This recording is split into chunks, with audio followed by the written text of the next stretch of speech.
부산 해운대 5성급 호텔 연회장. 65세 할머니가 바닥에 쓰러져 있습니다. 입가에서 피가 흐릅니다. 방금 누군가에게 뺨을 맞은 것입니다. 때린 사람은 29세 며느리. 샴페인을 든 채 할머니를 내려다봅니다. 여기가 어디라고 감히 들어와요.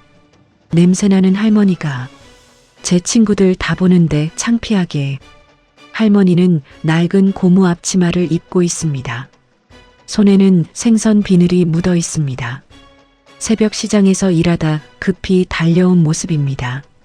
하지만 이 할머니의 정체를 아는 사람은 아무도 없습니다. 며느리가 보안 요원들에게 손짓합니다.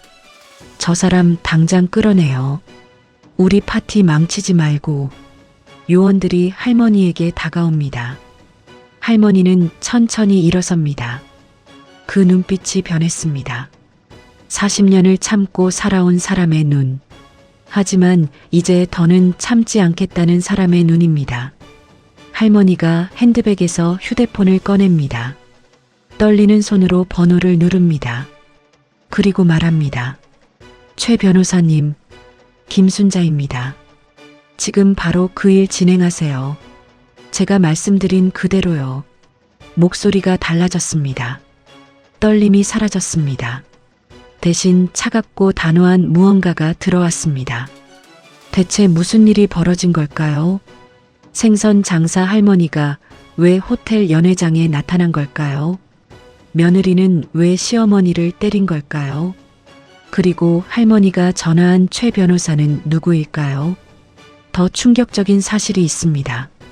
이 할머니가 소유한 재산을 아십니까? 부산 남포동 상가 건물 4채, 해운대 오피스텔 50개, 그리고 지금 서 있는 이 5성급 호텔. 총 자산 5천억 원입니다. 하지만 아무도 몰랐습니다. 자갈치 시장에서 40년간 생선 장사하던 할머니가 재벌이라는 사실을 아들도 몰랐습니다. 며느리는 더더욱 몰랐습니다. 며느리는 지난 6년간 무엇을 했을까요? 시어머니 돈을 어떻게 써왔을까요? 남편 몰래 얼마를 빼돌렸을까요? 그리고 오늘 이 파티는 누구 돈으로 열린 걸까요? 모든 진실이 지금부터 밝혀집니다. 여기는 부산 해운대입니다. 오션뷰 호텔 그랜드 볼룸. 오늘 이곳에서 화려한 파티가 열리고 있습니다. 며느리의 동생 결혼 피로연입니다. 300명의 하객. 프랑스산 샴페인이 흐릅니다. 고급 뷔페가 차려져 있습니다. 비용은 8천만 원. 누가 낸 돈일까요? 며느리의 시어머니입니다. 정확히는 시어머니가 아들에게 준 돈입니다. 생활비 명목으로 받은 돈. 하지만 실제로는 며느리 동생 결혼식에 쓴 것입니다. 더 놀라운 사실이 있습니다. 아들이 지금 어디 있는지 아십니까? 병원입니다. 교통사고로 다리가 부러져 수술을 받았습니다. 3일 전 일입니다. 아내는 단 한 번도 병문안을 가지 않았습니다. 대신 동생 결혼 준비에만 매달렸습니다. 드레스 고르고, 메이크업 받고, 친구들과 샴페인 터뜨렸습니다. 오늘 이야기의 주인공을 소개합니다. 김순자, 65세, 부산 자갈치 시장에서 생선 가게를 운영합니다. 새벽 3시면 어김없이 일어나 경매장으로 향합니다. 손에는 40년 넘게 쓴 칼이 들려 있습니다. 온몸에는 생선 비늘과 소금기가 묻어 있습니다. 사람들은 그녀를 평범한 시장 상인으로만 압니다. 하지만 진실은 전혀 다릅니다. 순자가 소유한 자산입니다. 남포동 상가 건물 4채, 광안리 해변 앞 토지, 해운대 오피스텔 50개, 그리고 지금 파티가 열리는 이 오션뷰 호텔. 전국 부동산 부자 순위 80위 안에 듭니다. 하지만 아무도 모릅니다. 왜 숨기고 살았을까요? 이유가 있습니다. 순자는 아들에게 짐이 되고 싶지 않았습니다. 어머니 재산 때문에 부담 갖지 않기를. 그래서 평생 가난한 척했습니다. 생선 장사꾼인 척했습니다. 아들 앞에서는 늘 허름한 옷만 입었습니다. 명절에도 시장에서 산 과일 한 박스만 들고 갔습니다. 며느리가 투덜거려도 참았습니다. 하지만 며느리가 문제였습니다. 이지은, 29세, 6년 전 아들 민호와 결혼했습니다. 처음 인연은 괜찮았습니다. 시어머니한테 공손했습니다. 명절마다 음식도 만들었습니다. 하지만 3년 차부터 변하기 시작했습니다. 지은이 순자에게 돈을 요구하기 시작했습니다. 처음엔 100만 원, 아이 병원비라고 했습니다. 순자는 당연히 줬습니다. 그 다음엔 200만 원, 세탁기 고장났다고 했습니다. 또 줬습니다. 그 다음엔 500만 원, 전세 보증금 올려야 한다고 했습니다. 순자는 계속 줬습니다. 하지만 지은의 욕심은 끝이 없었습니다. 6년간 받아간 돈이 총 15억 원입니다. 명목은 다양했습니다. 생활비, 병원비, 아이 교육비, 차 할부금. 하지만 실제로는 다른 곳에 썼습니다. 명품 가방, 피부과 시술, 친구들과 해외여행, 그리고 친정 동생 결혼 자금. 순자는 알고 있었습니다. 하지만 참았습니다. 아들이 평화롭게 살면 됐습니다.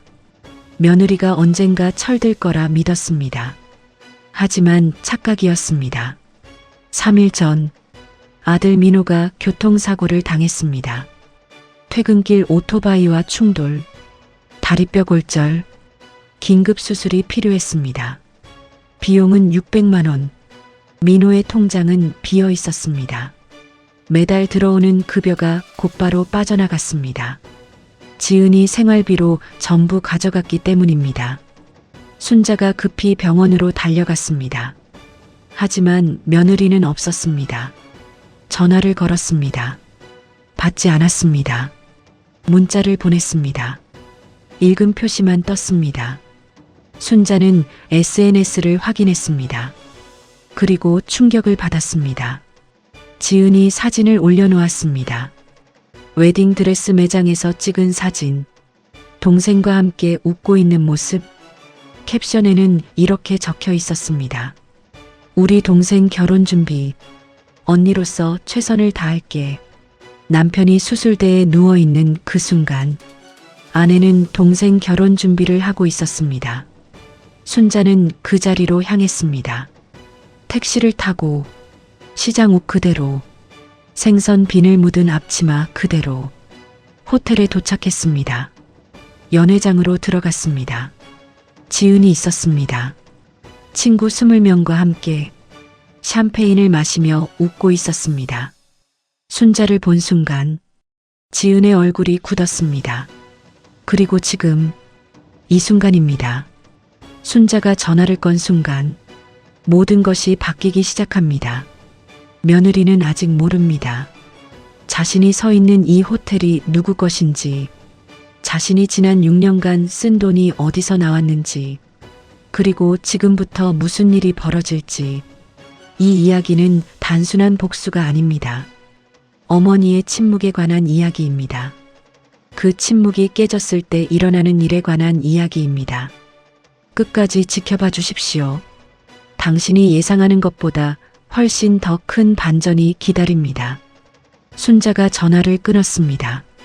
주변이 조용해졌습니다. 지은의 친구들이 수군거립니다. 저 할머니 뭐야? 왜 저렇게 차려입고 왔어? 비린내 진짜 심하다. 여기 5성급 호텔인데. 지은이 당황한 표정으로 순자에게 다가왔습니다. 어머니, 지금 뭐 하시는 거예요? 여기서 전화는 왜 하세요?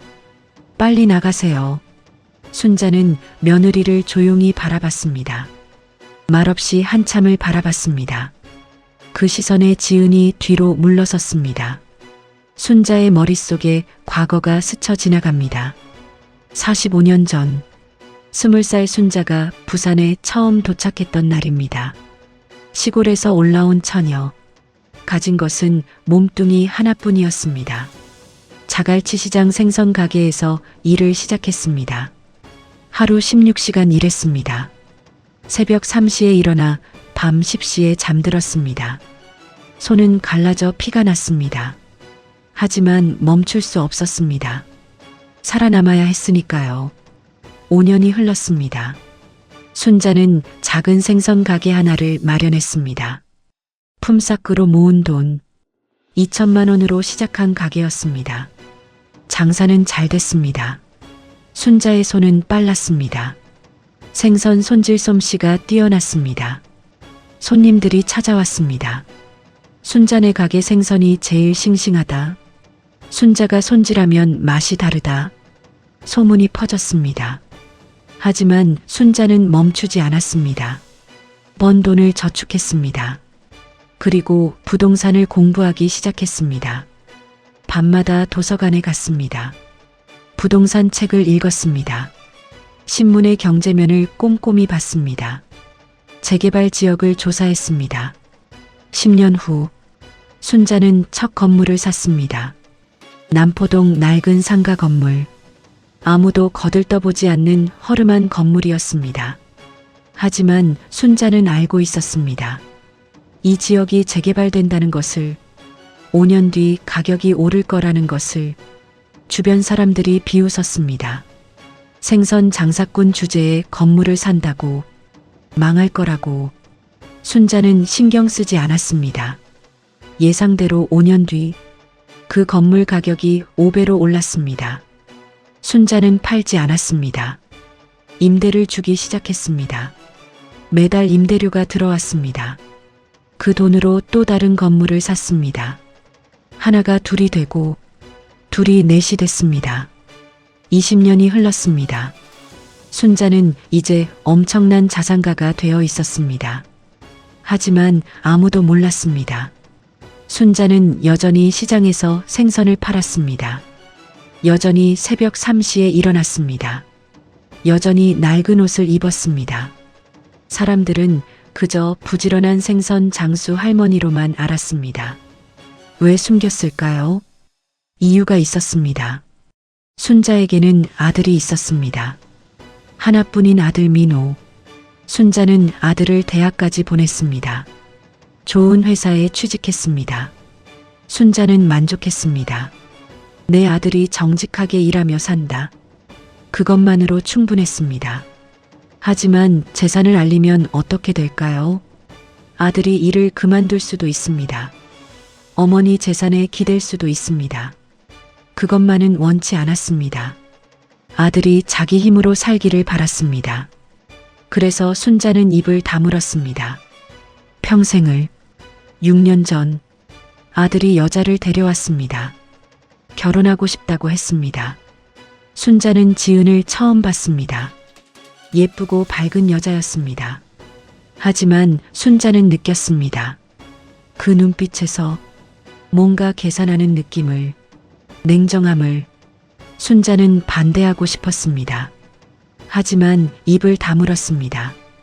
아들이 좋아하는데 어쩌겠습니까? 결혼을 허락했습니다. 결혼 초기는 괜찮았습니다. 지은은 순자에게 잘했습니다. 명절마다 찾아왔습니다. 음식도 만들었습니다. 선물도 챙겼습니다. 순자는 안심했습니다. 좋은 며느리를 만났다고. 하지만 3년이 지나면서 변했습니다.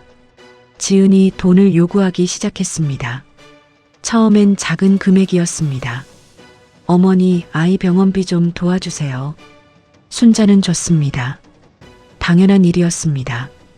그 다음엔 더 큰 금액을 요구했습니다. 냉장고 고장났어요.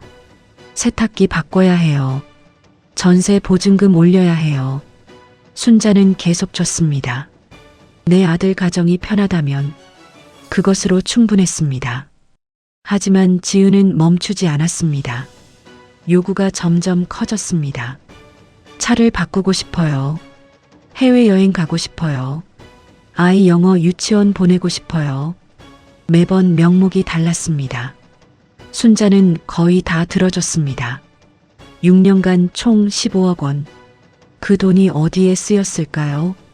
순자는 나중에 알게 됐습니다. 명품 가방, 성형외과, 고급 레스토랑, 친구들과 제주도 여행, 그리고 친정 식구들. 지은의 친정은 사업을 하고 있었습니다. 작은 무역회사. 하지만 경영이 엉망이었습니다. 빚이 많았습니다. 지은이 그 빚을 갚아줬습니다. 시어머니한테 받은 돈으로 순자 몰래. 순자는 어떻게 알았을까요? 우연히 알게 됐습니다. 1년 전 일입니다. 순자가 아들 집에 갔을 때였습니다. 지은이 전화 통화하는 소리를 들었습니다. 엄마 걱정 마. 돈 보냈어. 시어머니가 또 줬어. 앞으로도 계속 뜯어낼게. 순자는 그 자리에서 얼어붙었습니다. 뜯어낸다. 그 단어가 가슴에 박혔습니다. 순자는 조사를 시작했습니다. 개인 탐정을 고용했습니다. 지은의 행적을 추적했습니다. 그리고 알게 됐습니다. 모든 진실을. 지은은 처음부터 계획이 있었습니다. 민호와 결혼한 이유, 시어머니가 돈이 있다는 소문을 들었기 때문입니다. 생선 장사로 그렇게 오래 했으면 돈이 있을 거라고 그렇게 생각하고 접근한 것입니다. 하지만 지은은 몰랐습니다. 순자가 얼마나 큰 재산을 가지고 있는지. 단순히 몇 억 정도라고 생각했습니다. 진실은 그보다 훨씬 컸습니다. 수천억 원. 순자는 모든 것을 알고도 참았습니다. 왜일까요? 아들 때문이었습니다. 아들이 행복해 보였습니다. 손주도 태어났습니다. 가정이 평화로워 보였습니다. 그것이면 충분했습니다. 순자는 그렇게 생각했습니다. 하지만 3일 전 모든 것이 바뀌었습니다. 아들이 사고를 당했습니다. 병원에 누워 있습니다.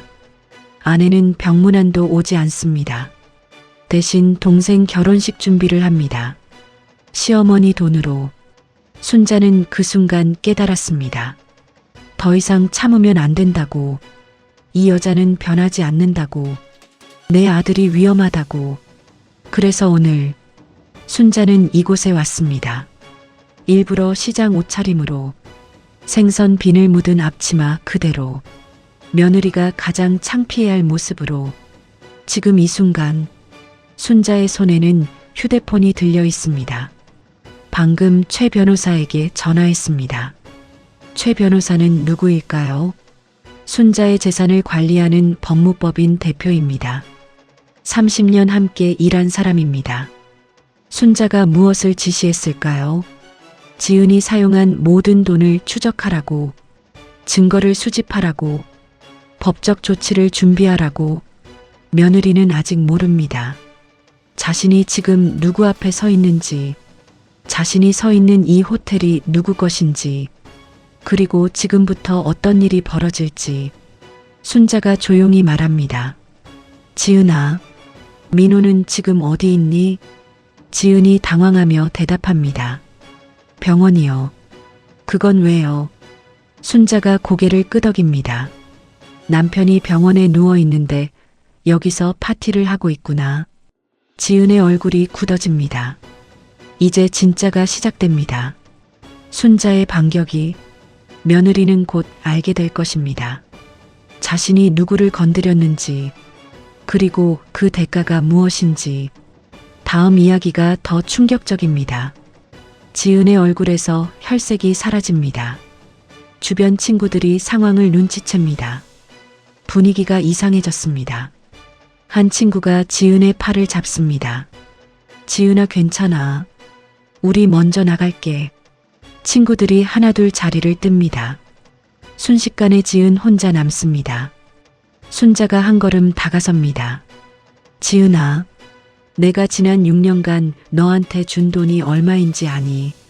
지은이 뒤로 물러섭니다. 그건 어머니가 자발적으로 주신 거잖아요. 제가 억지로 받은 거 아니에요. 순자가 고개를 젓습니다. 자발적이라. 그래, 맞아. 내가 줬지. 근데 그 돈을 어디에 썼는지 말해볼래? 지은이 입술을 깨뭅니다. 생활비요. 아이 교육비요. 다 집안 살림에 썼어요. 순자가 핸드백에서 서류 봉투를 꺼냅니다. 천천히 펼칩니다. 여기 다 나와 있어. 내가 산 명품 가방 목록. 피부가 시술래요.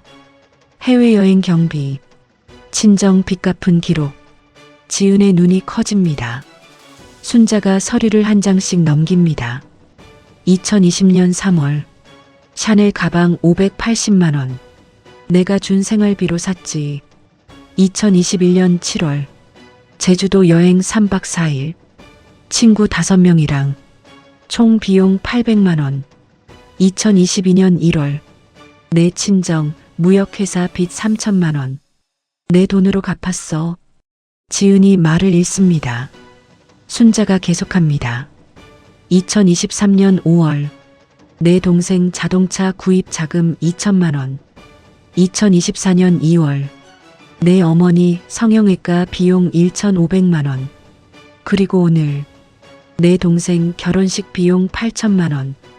전부 내 아들 명의 통장에서 빠져나간 돈이야. 지은이 바닥에 주저앉습니다.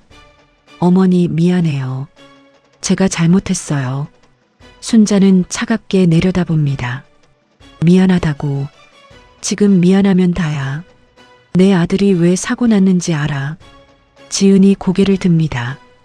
교통사고잖아요. 순자가 고개를 젓습니다. 사고가 아니야. 과로야. 내가 쓴 돈 메우느라 주말마다 일했어. 밤마다 야근했어. 그러다 퇴근길에 졸음운전하다 사고 난 거야. 지은의 입이 떨어집니다. 저는 몰랐어요.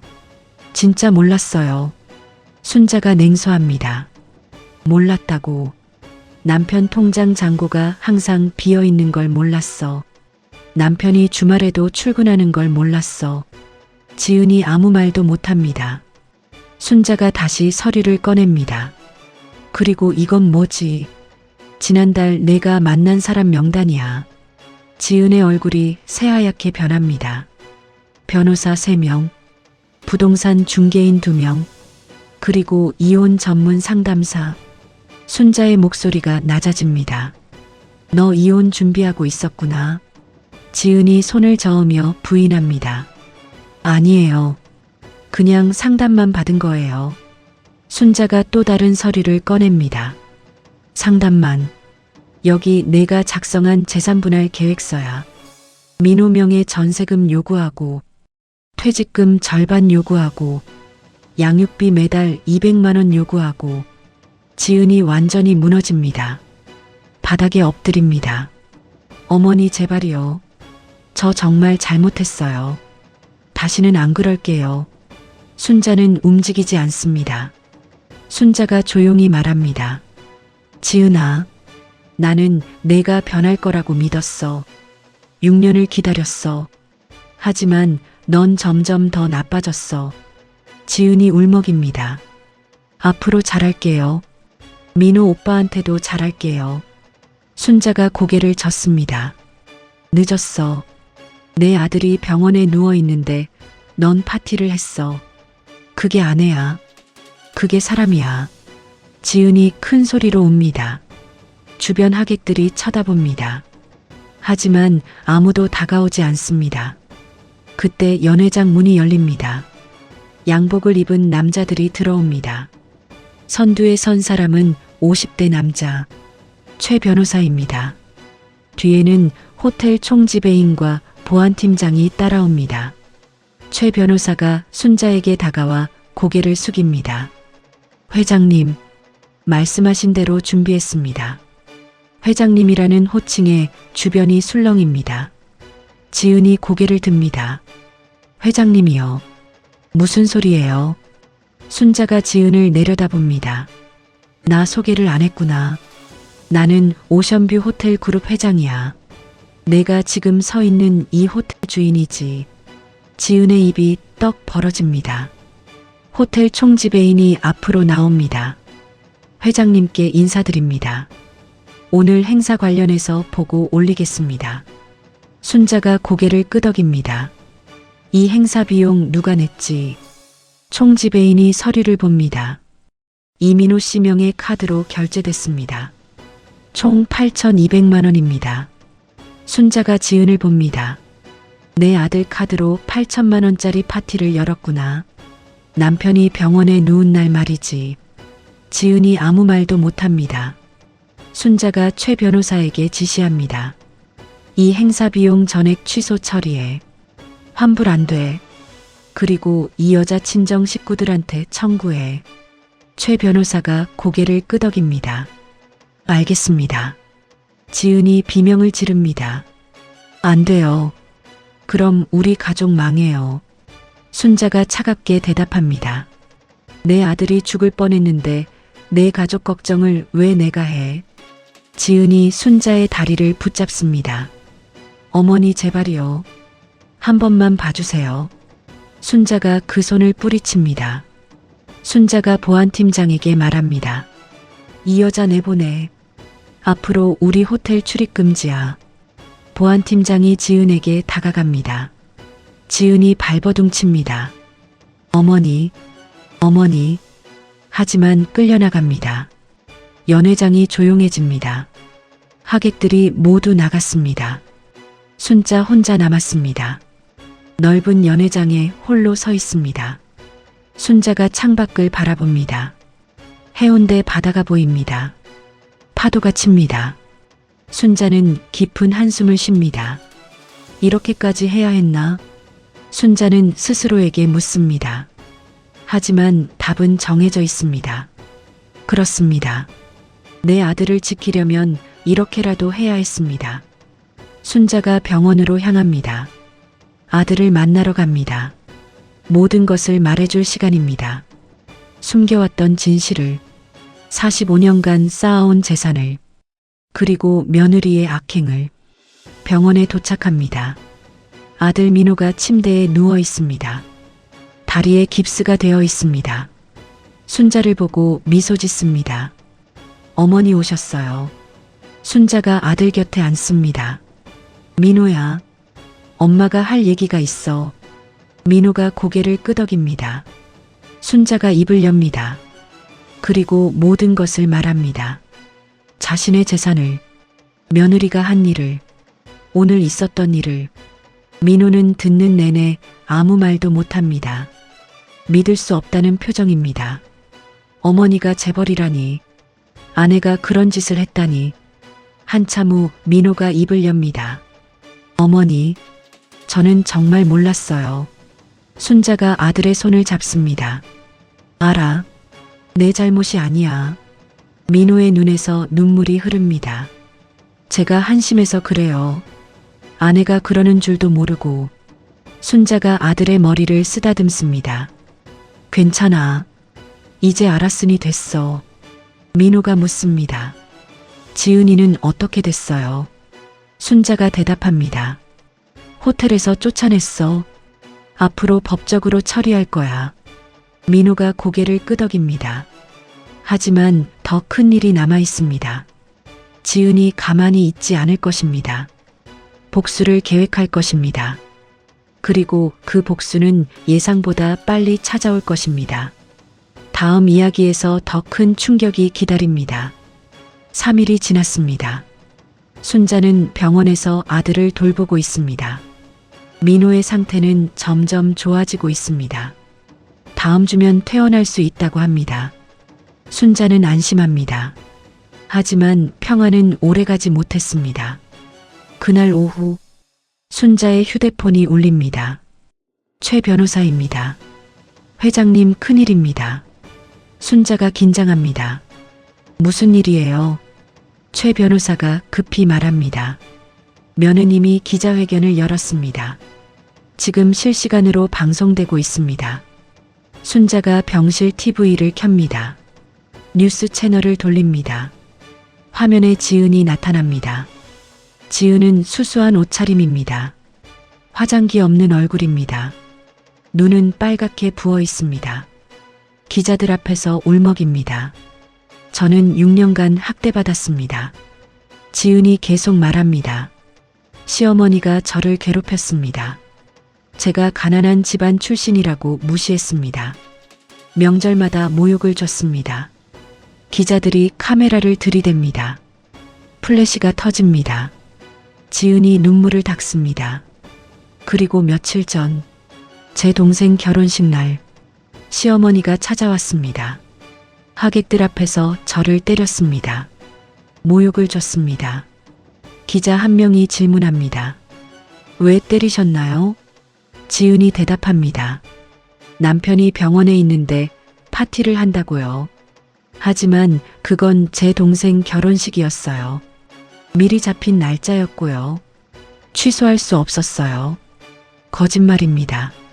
하지만 기자들은 모릅니다. 동정 어린 시선으로 지은을 봅니다. 지은이 계속합니다. 그리고 알고 보니 시어머니는 재벌이었습니다. 저한테는 가난한 척하면서 사실은 수천억 원을 가지고 계셨대요. 기자들이 웅성거립니다. 이건 특종입니다. 지은이 말을 잇습니다. 시어머니는 저를 시험했던 거예요. 돈 없는 척하면서 제가 어떻게 행동하는지 지켜본 거죠. 그리고 제가 마음에 안 들면 내쫓을 생각이었던 거예요. 완전한 거짓말입니다. 하지만 설득력 있게 들립니다. 한 기자가 묻습니다. 그럼 시어머니가 주신 돈은요? 지은이 고개를 젓습니다. 돈 받은 적 없어요. 오히려 제가 생활비를 드렸어요. 시어머니가 어렵다고 하셔서요. 순자가 TV를 보며 분노합니다. 지은이 마지막으로 말합니다. 저는 법적 대응을 하겠습니다. 시어머니를 명예훼손과 폭행 혐의로 고소하겠습니다. 그리고 제가 받은 정신적 피해에 대해 손해배상을 청구하겠습니다. 기자회견이 끝납니다. 순자가 최 변호사에게 전화합니다. 이걸 어떻게 해요? 최 변호사가 대답합니다. 일단 반박 자료를 준비하겠습니다. 하지만 여론이 문제입니다. 순자가 인터넷을 검색합니다.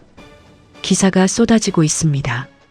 재벌 시어머니의 며느리 학대, 가난한 척하며 며느리 시험한 악덕 시어머니, 댓글도 폭발적으로 달립니다.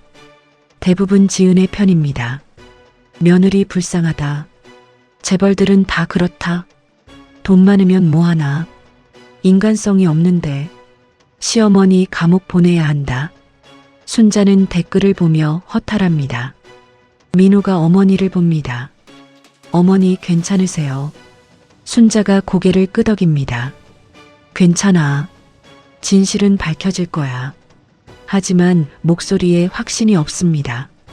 다음 날 상황은 더 악화됩니다.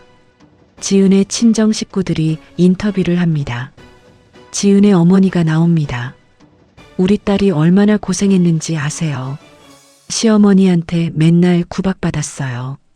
가난하다고 무시당했어요. 지은의 동생도 나옵니다. 누나가 결혼하고 나서 완전히 달라졌어요. 항상 기가 죽어 있었어요. 시어머니가 무서워서요. 모두 거짓말입니다. 하지만 사람들은 믿습니다. 순자에 대한 비난이 쏟아집니다.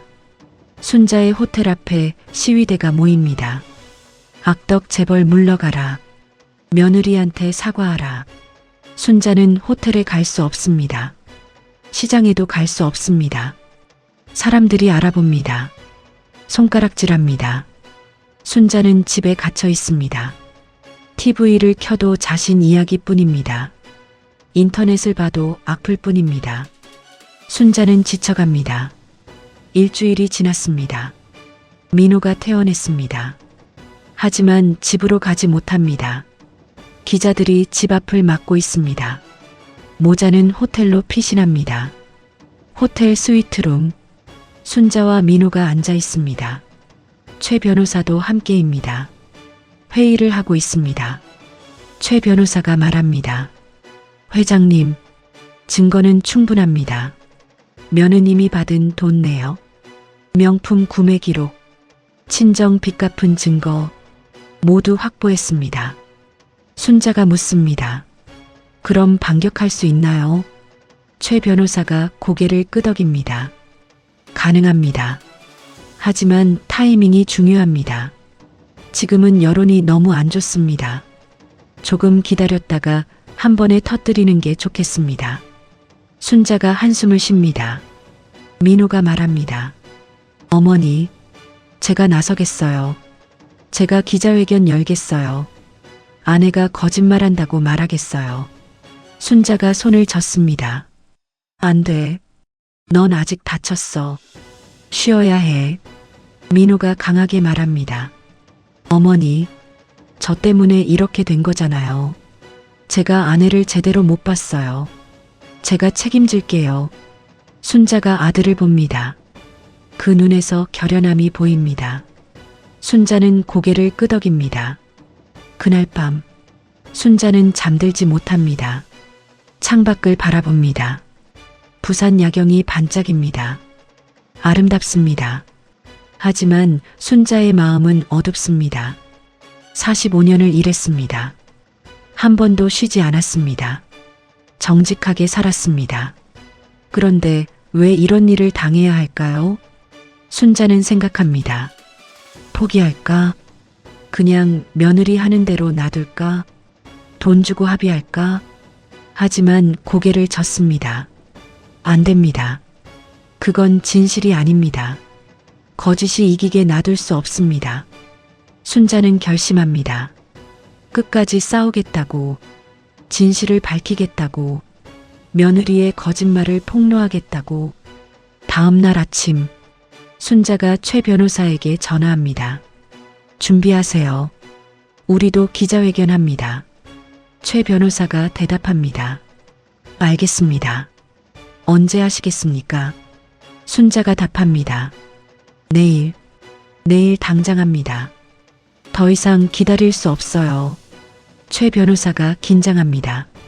하지만 순자는 확신에 차 있습니다. 내일 모든 진실이 밝혀질 것입니다. 며느리의 거짓말이 폭로될 것입니다. 그리고 진짜 승부가 시작될 것입니다. 하지만 며느리도 가만히 있지 않을 것입니다. 더 큰 반전이 기다리고 있습니다. 다음 날 오전 10시 서울 프레스센터 기자들이 가득 모였습니다. 200명이 넘습니다. 카메라가 줄지어 섭니다. 모두 순자의 기자회견을 기다립니다.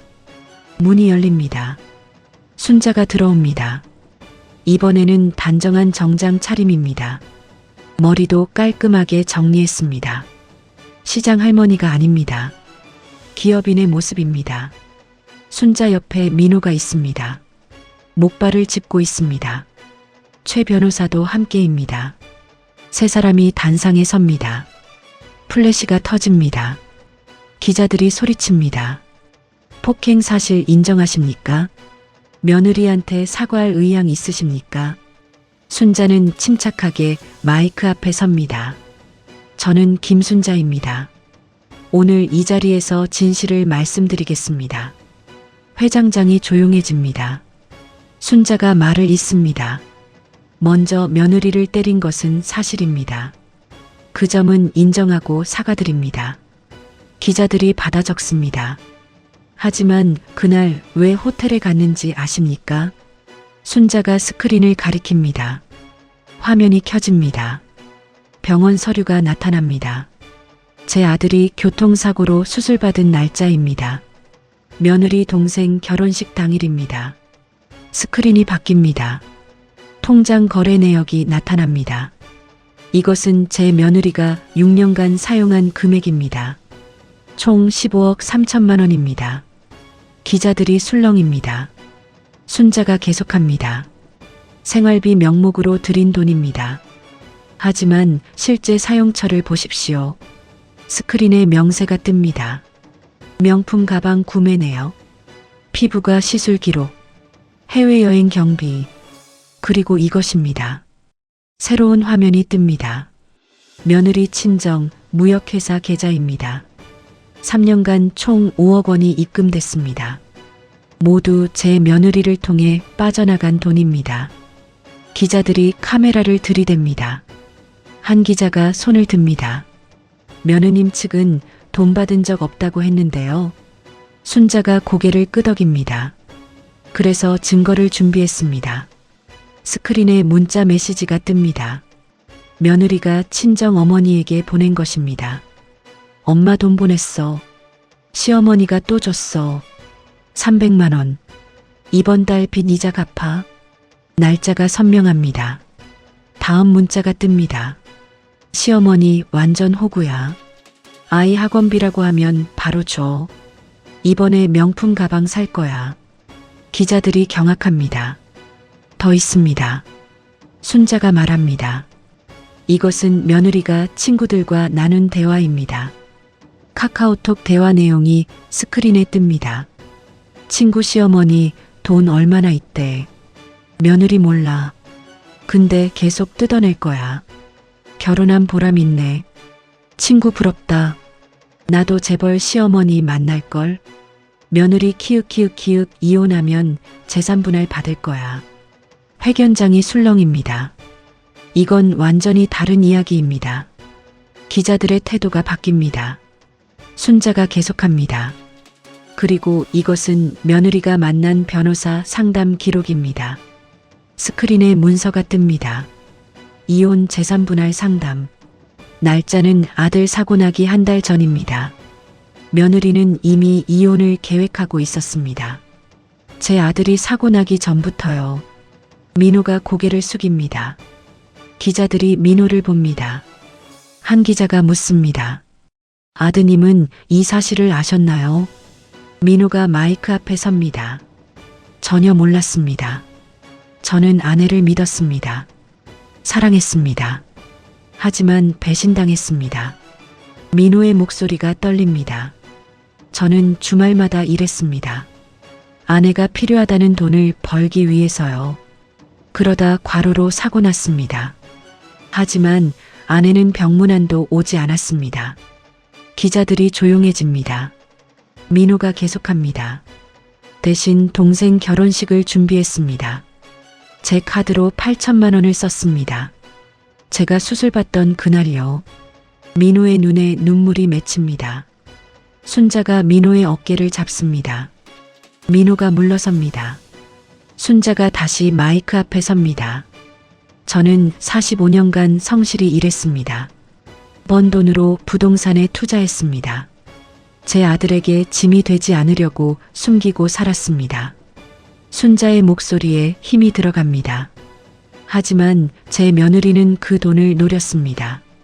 처음부터 계획이었습니다. 제 아들을 사랑한 게 아니라 돈을 사랑했던 겁니다. 기자들이 받아 적습니다. 한 기자가 묻습니다. 그럼 며느님의 기자회견 내용은 전부 거짓입니까? 순자가 고개를 끄덕입니다. 대부분 거짓입니다. 저는 며느리를 학대한 적 없습니다. 오히려 6년간 15억 원을 줬습니다. 다른 기자가 묻습니다. 법적 대응하시겠습니까? 순자가 답합니다. 당연합니다. 며느리를 사기와 횡령 혐의로 고소하겠습니다. 최 변호사가 나섭니다. 저희는 이미 고소장을 접수했습니다. 그리고 며느님의 명예훼손 허위사실 유포에 대해서도 법적 조치를 취하겠습니다. 기자들이 질문을 쏟아냅니다. 순자가 손을 듭니다. 마지막으로 한 말씀 드리겠습니다. 회견장이 조용해집니다. 저는 45년간 새벽 3시에 일어나 일했습니다. 손에 굳은 살이 박이도록 일했습니다. 정직하게 번 돈입니다. 순자의 목소리가 떨립니다. 하지만 제 며느리는 그 돈을 더러운 돈이라고 했습니다. 생선 냄새 난다고 무시했습니다. 저를 가난한 시장 할머니로만 봤습니다. 순자가 눈물을 닦습니다. 돈이 많고 적음이 중요한 게 아닙니다. 어떻게 벌었느냐가 중요합니다. 저는 떳떳합니다. 박수가 터져 나옵니다. 기자들이 박수를 칩니다. 기자회견이 끝났습니다. 순자와 민호가 퇴장합니다. 최 변호사가 뒤따릅니다. 대기실. 순자가 주저앉습니다. 긴장이 풀렸습니다. 민호가 어머니를 안습니다. 어머니 수고하셨어요. 최 변호사가 휴대폰을 확인합니다. 회장님, 기사가 쏟아지고 있습니다. 순자가 휴대폰을 받습니다. 기사 제목이 바뀌었습니다. 재벌 며느리의 충격적인 거짓말. 15억 원 받고도 학대당했다 주장. 댓글도 바뀌었습니다. 며느리가 사기꾼이네. 시어머니 불쌍하다. 저런 며느리 둔 게 죄다. 돈 받고 배은망덕하네. 여론이 완전히 뒤집혔습니다. 순자가 안도합니다. 드디어 끝났습니다. 진실이 밝혀졌습니다. 하지만 아직 끝이 아닙니다. 지은이 가만히 있지 않을 것입니다.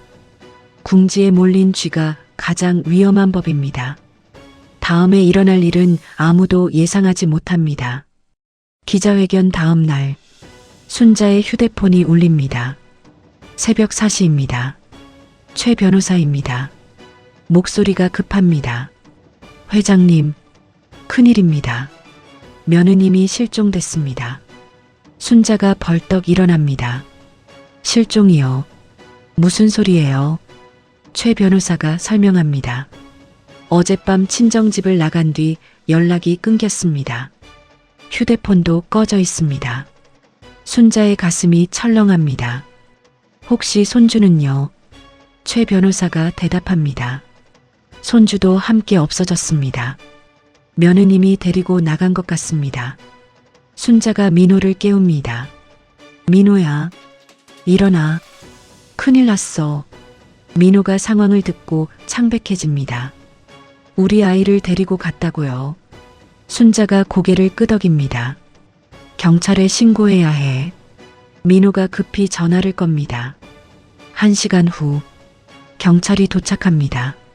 실종 신고를 접수합니다. 하지만 위로가 되지 않습니다. 아이가 위험할 수 있습니다. 오전 9시 순자의 휴대폰에 문자가 옵니다. 발신자는 지은입니다. 손이 떨립니다. 문자를 엽니다. 시어머니, 저 지은입니다. 제 아이 보고 싶으시죠? 만나고 싶으면 혼자 오세요. 장소는 나중에 알려드릴게요. 경찰 데려오면 후회할 거예요. 순자가 민호에게 보여줍니다. 민호가 소리칩니다. 미쳤어. 완전히 미쳤어. 순자가 문자를 보냅니다. 아이한테 손대지 마. 내가 갈게. 답장이 옵니다. 2시간 후 광안대교 아래 주차장. 혼자 오세요. 경찰 오면 아이 못 봐요. 민호가 어머니를 붙잡습니다. 어머니 안 돼요. 위험해요. 순자가 민호의 손을 뿌리칩니다. 내 손주야. 가야 해. 최 변호사가 만류합니다. 회장님, 경찰과 함께 가셔야 합니다. 순자가 고개를 젓습니다. 안 돼. 아이가 다칠 수 있어. 내가 혼자 간다. 민호가 울먹입니다. 어머니. 순자가 아들을 안습니다. 걱정 마. 엄마 돌아올게. 오후 1시 순자가 광안대교 아래 주차장에 도착합니다. 텅 빈 주차장입니다. 바다가 보입니다. 파도 소리가 들립니다. 멀리서 차 한 대가 다가옵니다. 지은의 차입니다. 차가 멈춥니다. 지은이 내립니다. 뒷좌석에 아이가 보입니다. 순자가 다가갑니다. 아이 괜찮니? 지은이 손을 듭니다. 거기 서세요. 가까이 오지 마세요. 순자가 멈춥니다. 지은의 모습이 달라졌습니다. 머리는 헝클어졌습니다. 눈은 충혈됐습니다. 정신이 온전치 않아 보입니다. 지은이 소리칩니다. 어머니 때문에 제 인생 망했어요. 저 이제 어떻게 살아요? 순자가 차분하게 말합니다. 지은아, 내가 잘못한 거야. 내가 거짓말했잖아. 지은이 비웃습니다. 잘못했다고요. 전 살려고 한 거예요. 가난하게 살기 싫었어요. 무시당하기 싫었어요. 순자가 한 걸음 다가갑니다. 그래서 내 아들을 이용한 거야. 돈만 노린 거야. 지은이 고개를 끄덕입니다. 맞아요. 처음부터 돈 때문이었어요. 민호 오빠 사랑한 적 없어요. 어머니가 돈 있다는 소문 듣고 접근한 거예요. 순자의 가슴이 무너집니다. 지은이 계속합니다. 근데 어머니가 생각보다 더 많은 돈이 있더라고요. 수천억이라니. 진작 알았으면 더 잘했을 텐데. 순자가 분노합니다. 너 정말 사람이 아니구나. 지은이 웃습니다. 사람이요. 전 그냥 현실적인 거예요. 돈이 최고예요. 사랑 같은 건 가난한 사람들이나 하는 거예요. 순자가 더 다가갑니다. 그만해. 아이 내놔. 아이는 죄가 없어. 지은이 차문을 엽니다. 아이를 꺼냅니다. 4살 남자아이입니다. 울고 있습니다. 순자의 심장이 찢어집니다. 지은이 아이를 앞에 세웁니다. 돈 주면 돌려줄게요. 10억? 현금으로. 순자가 경악합니다. 내가 지금 내 아들을 인질로 잡는 거야. 지은이 태어납니다. 어차피 이혼할 거예요. 양육권도 뺏길 거고요. 그럼 전 한 푼도 못 받잖아요. 순자가 말합니다. 알았어. 돈 줄게. 아이만 내놔. 지은이 고개를 젓습니다. 먼저 돈. 그 다음 아이. 순자가 휴대폰을 꺼냅니다. 최 변호사에게 전화합니다. 지금 당장 10억 준비해요. 광안대교 주차장으로 가져와요. 최 변호사가 놀랍니다. 회장님, 그건. 순자가 끊습니다. 30분이 지났습니다. 최 변호사가 도착합니다. 가방을 들고 있습니다. 안에 현금이 들어 있습니다. 순자가 받습니다. 순자가 지은에게 가방을 건넵니다. 자, 여기 있어. 이제 아이 내놔. 지은이 가방을 확인합니다. 돈을 세어봅니다. 만족한 표정입니다. 지은이 아이를 밀어냅니다. 가. 할머니한테 가. 아이가 비틀거리며 순자에게 달려옵니다. 순자가 아이를 안습니다. 눈물이 쏟아집니다. 지은이 차에 타려 합니다. 그때입니다. 사방에서 경찰차가 나타납니다. 사이렌이 울립니다. 지은이 얼어붙습니다. 최 변호사가 미소 짓습니다. 회장님께서 미리 신고하셨습니다. 순자가 고개를 끄덕입니다. 내가 혼자 온다고 했지. 경찰이 안 온다고는 안 했어. 경찰들이 지은을 포위합니다. 지은이 소리칩니다. 속였어요. 비겁해요.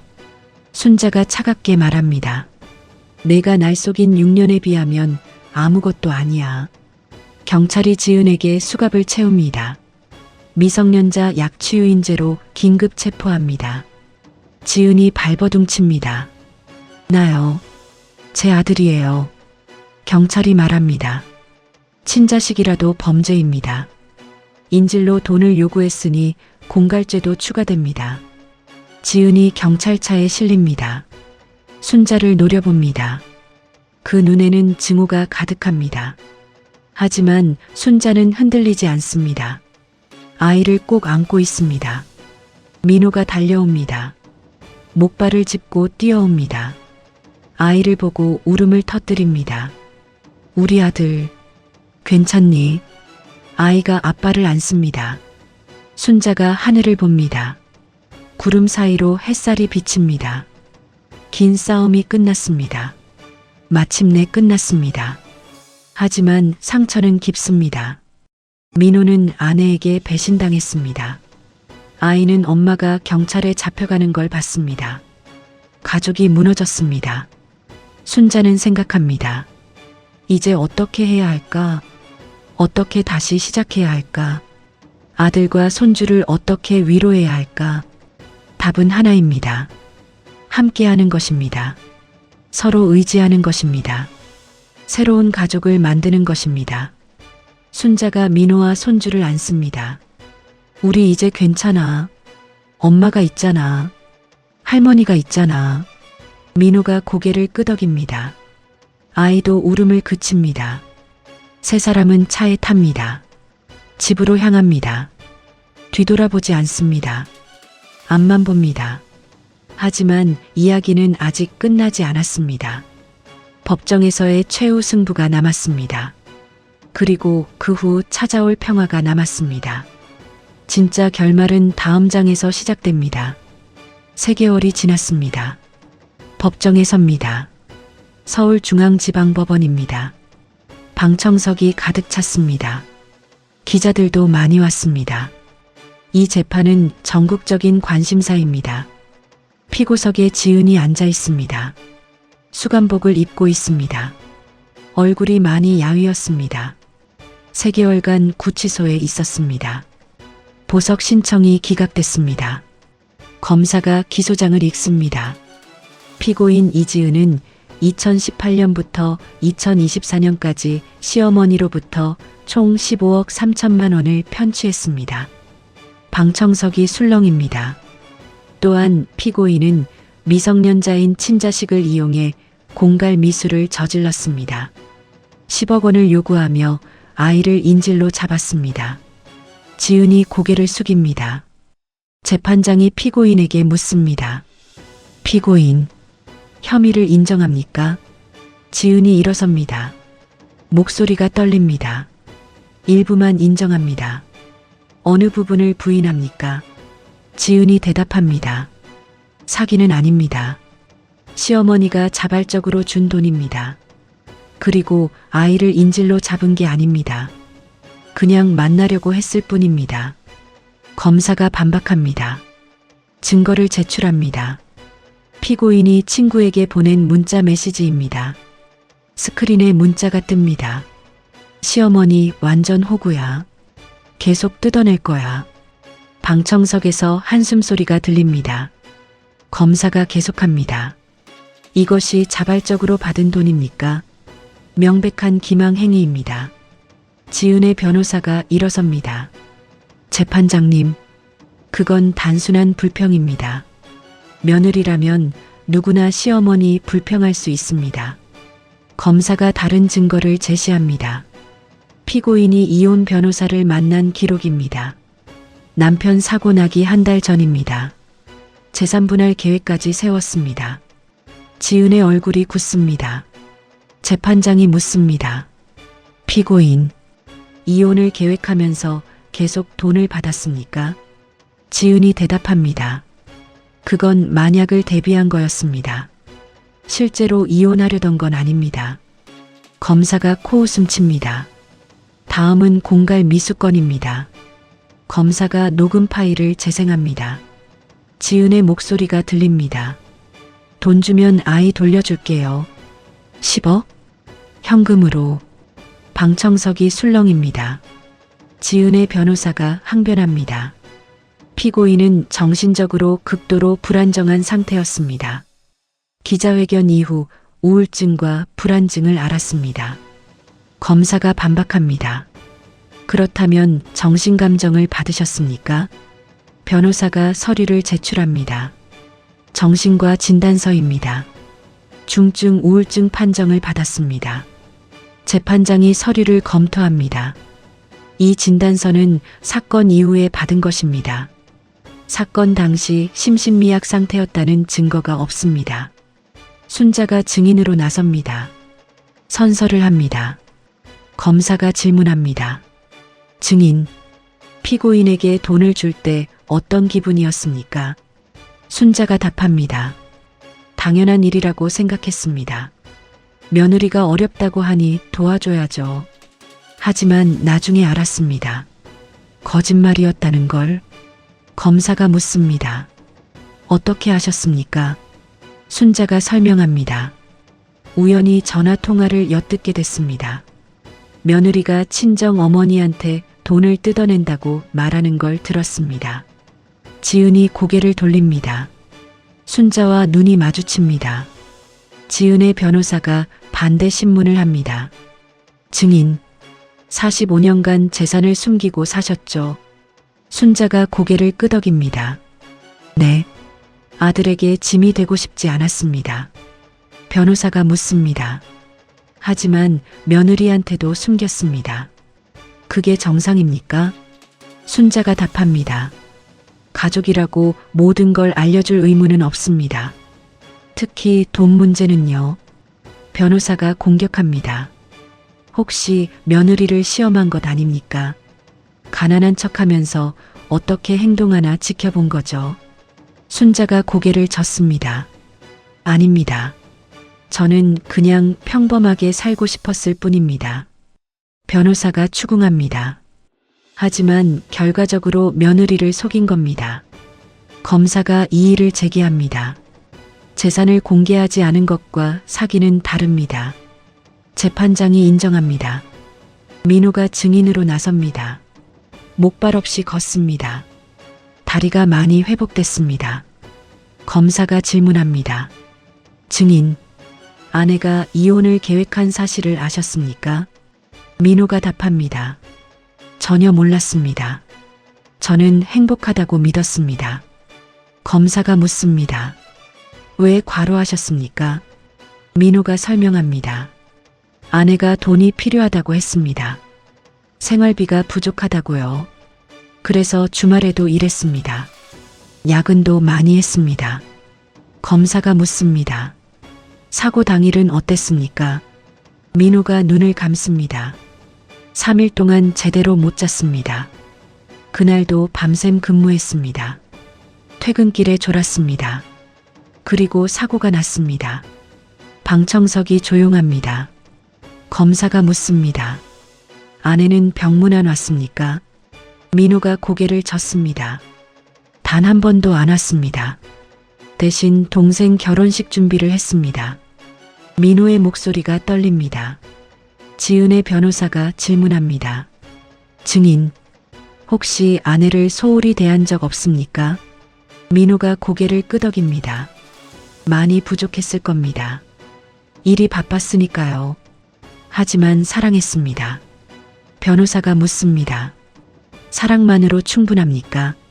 아내는 외로웠을 겁니다. 민호가 답합니다. 외로우면 말을 했어야죠. 뒤에서 이혼을 계획할 게 아니라. 변호사가 더 이상 질문하지 않습니다. 최후 진술 시간입니다. 지은이 일어섭니다. 재판장님, 저는 잘못했습니다. 하지만 저도 피해자입니다. 방청석이 술렁입니다. 지은이 계속합니다. 가난하게 자랐습니다. 늘 무시당했습니다. 돈 있는 사람들한테 깔봤습니다. 그래서 돈이 최고라고 믿게 됐습니다. 눈물을 흘립니다. 잘못한 건 압니다. 하지만 이해해 주십시오. 저도 살려고 발버둥 친 겁니다. 재판장이 조용히 듣습니다. 지은이 앉습니다. 순자가 최후 진술을 합니다. 45년간 일했습니다. 정직하게 살았습니다. 번 돈으로 아들을 키웠습니다. 순자의 목소리에 힘이 있습니다. 하지만 며느리는 그 돈을 노렸습니다. 아들을 이용했습니다. 손주까지 이용했습니다. 용서할 수 없습니다. 재판장이 고개를 끄덕입니다. 재판장이 선고를 준비합니다. 피고인 일어서십시오. 지은이 떨리는 다리로 섭니다. 주문. 피고인을 징역 5년에 처한다. 다만 집행유예는 하지 않는다. 지은이 주저앉습니다. 5년 실형입니다. 또한 피고인은 피해자에게 15억 3천만 원을 배상하라. 지은이 울음을 터뜨립니다. 하지만 재판은 끝났습니다. 순자와 민호가 법정을 나옵니다. 기자들이 둘러쌉니다. 소감이 어떠십니까? 순자가 답합니다. 정의가 승리했습니다. 민호가 어머니 손을 잡습니다. 두 사람은 법원을 빠져나옵니다. 햇살이 따뜻합니다. 긴 싸움이 끝났습니다. 이제 진짜 새로운 시작입니다. 1년이 흘렀습니다. 부산 해운대 순자의 집 거실입니다. 넓고 밝습니다. 바다가 보입니다. 손주가 거실에서 놉니다. 이제 5살입니다. 밝게 웃습니다. 할머니, 이거 봐요. 레고로 집을 만들었습니다. 순자가 무릎을 꿇고 앉습니다. 우와, 우리 손주 대단하다. 손주가 자랑스러워합니다. 아빠한테도 보여줄 거예요. 순자가 머리를 쓰다듬습니다. 민호가 퇴근합니다. 정장을 벗습니다. 이제 순자의 회사에서 일합니다. 부사장입니다. 회사 경영을 배우고 있습니다. 아빠, 손주가 달려갑니다. 민호가 아들을 안아 올립니다. 우리 아들 오늘 뭐 했어? 레고로 집 만들었어요. 민호가 미소 짓습니다. 저녁 식사 시간입니다. 세 사람이 식탁에 앉습니다. 순자가 만든 음식입니다. 생선구이, 된장찌개, 나물 반찬, 소박하지만 따뜻합니다. 민호가 어머니를 봅니다. 어머니 오늘 시장 다녀오셨어요. 순자가 고개를 끄덕입니다. 응, 오랜만에 가서 친구들 만나고 왔어. 순자는 이제 시장 일을 하지 않습니다. 가게는 다른 사람에게 맡겼습니다. 하지만 가끔 들릅니다.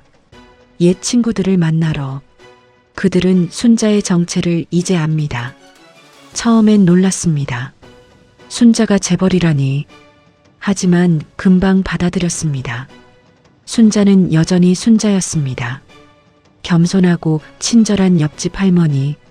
손주가 밥을 먹으며 묻습니다. 할머니, 엄마는 언제 와요? 순간 침묵이 흐릅니다. 민호가 당황합니다. 순자가 손주를 봅니다. 엄마는 지금 멀리 있어. 못 와. 손주가 고개를 갸웃합니다. 왜요? 순자가 설명합니다. 엄마가 잘못된 일을 했어. 그래서 벌을 받고 있어. 손주가 생각합니다. 그럼 언제 와요? 민호가 대답합니다. 한참 후에. 아주 오랜 시간 후에.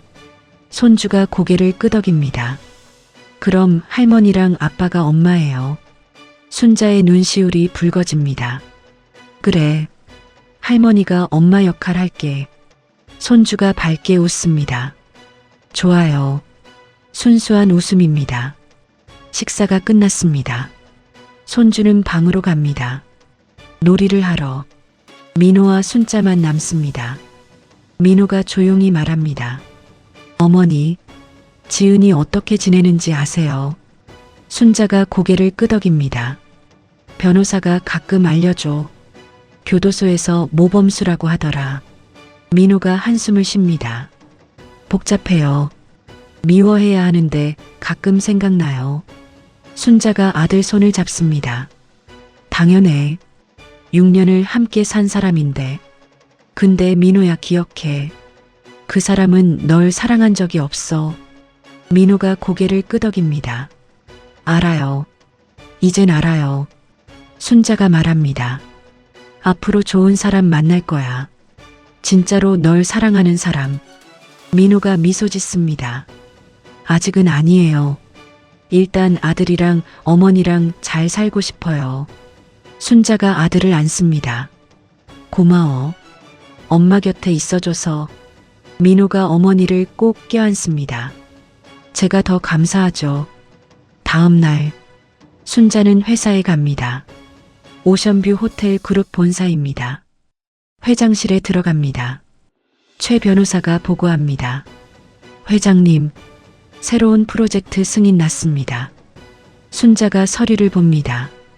부산 북구 재개발 사업, 저소득층 주거 개선 프로젝트입니다. 순자는 요즘 사회공헌에 관심이 많습니다. 번 돈을 나누고 싶습니다. 가난했던 시절을 기억합니다. 그때의 어려움을. 이 프로젝트로 100가구가 새 집을 갖게 됩니다. 저렴한 임대료로. 순자는 만족합니다. 이게 진짜 돈을 쓰는 방법입니다. 회의가 끝났습니다. 순자는 창밖을 봅니다. 부산 바다가 펼쳐집니다. 45년 전 처음 이 도시에 왔을 때가 생각납니다. 아무것도 없었습니다. 몸뚱이 하나, 꿈 하나, 살아남겠다는 의지. 이제는 모든 것이 있습니다. 돈, 명예, 회사. 하지만 가장 중요한 것은 가족입니다. 아들, 손주, 함께할 사람들. 그것이 가장 큰 재산입니다. 저녁, 순자는 또 다른 곳에 갑니다. 자갈치 시장입니다. 옛 가게 앞에 섭니다. 이제 다른 사람이 운영합니다. 젊은 부부입니다. 순자가 도와준 사람들입니다. 할머니, 젊은 아내가 반갑게 맞습니다. 오셨어요. 순자가 미소 짓습니다. 장사 잘 되니? 내 덕분에 잘 돼요. 젊은 남편이 대답합니다. 할머니가 단골들 소개해 주셔서요. 순자가 고개를 끄덕입니다. 순자는 가게 안을 둘러봅니다. 자신이 40년간 일하던 곳, 추억이 가득합니다.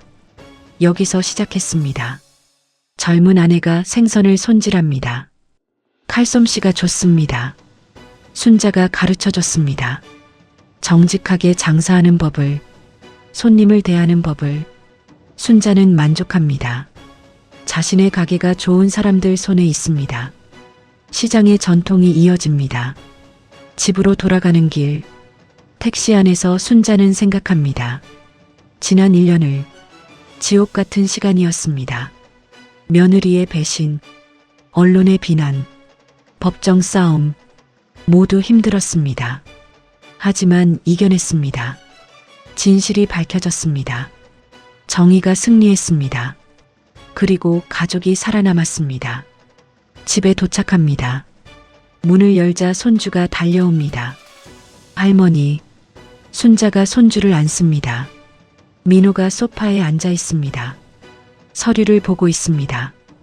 회사 일입니다. 열심히 배우고 있습니다. 순자는 두 사람을 봅니다. 가슴이 따뜻해집니다. 이게 행복입니다. 거창한 게 아닙니다. 함께 저녁 먹고, 손주 재우고, 아들과 차 마시며 대화하고, 그런 일상. 밤, 손주가 잠들었습니다. 민호도 방으로 들어갔습니다. 순자 혼자 거실에 앉아 있습니다. 창밖으로 별이 보입니다. 바다 위에 달빛이 반짝입니다. 순자는 깊은 숨을 쉽니다. 65년을 살았습니다. 쉽지 않은 삶이었습니다. 가난, 고생, 배신. 하지만 포기하지 않았습니다. 정직하게 살았습니다. 최선을 다했습니다. 그래서 지금이 있습니다. 순자는 생각합니다. 앞으로 얼마나 더 살까? 10년, 20년, 모릅니다. 하지만 확실한 것이 있습니다. 남은 시간을 가족과 함께 보내겠다는 것, 손주가 자라는 것을 보겠다는 것, 아들이 행복한 것을 보겠다는 것, 그것이면 충분합니다.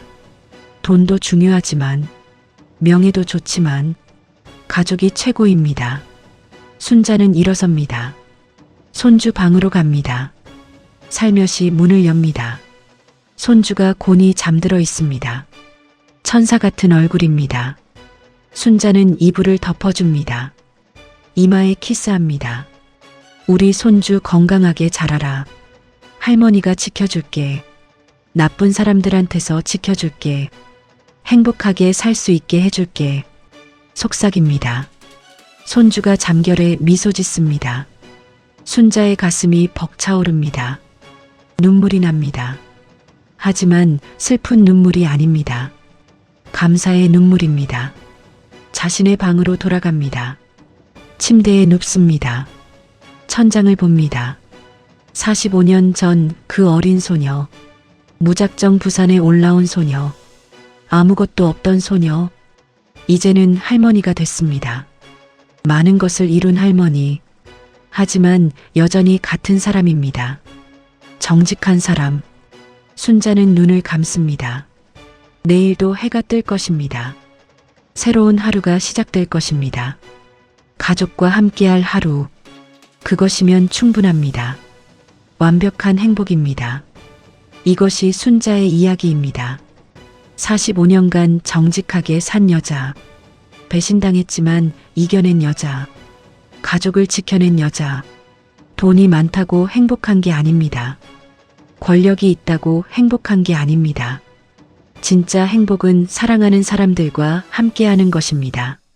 순자는 그것을 알았습니다. 45년 걸려서 하지만 늦지 않았습니다. 아직 시간이 있습니다. 남은 인생을 가족과 함께 정직하게 행복하게 살아갈 것입니다. 그것이 순자가 찾은 답입니다. 진짜 부자가 되는 법, 진짜 행복해지는 법. 끝. 여러분도 기억하십시오. 정직하게 번 돈은 부끄럽지 않습니다. 가족이 가장 큰 재산입니다. 진실은 반드시 이깁니다. 오늘 이야기가 마음에 와닿으셨다면 주변 어르신들께 감사 인사 전해 보십시오. 그분들의 고생 덕분에 우리가 있습니다. 시청해 주셔서 감사합니다. 다음에도 좋은 이야기로 찾아뵙겠습니다. 구독과 좋아요 부탁드립니다. 항상 건강하고 행복하십시오.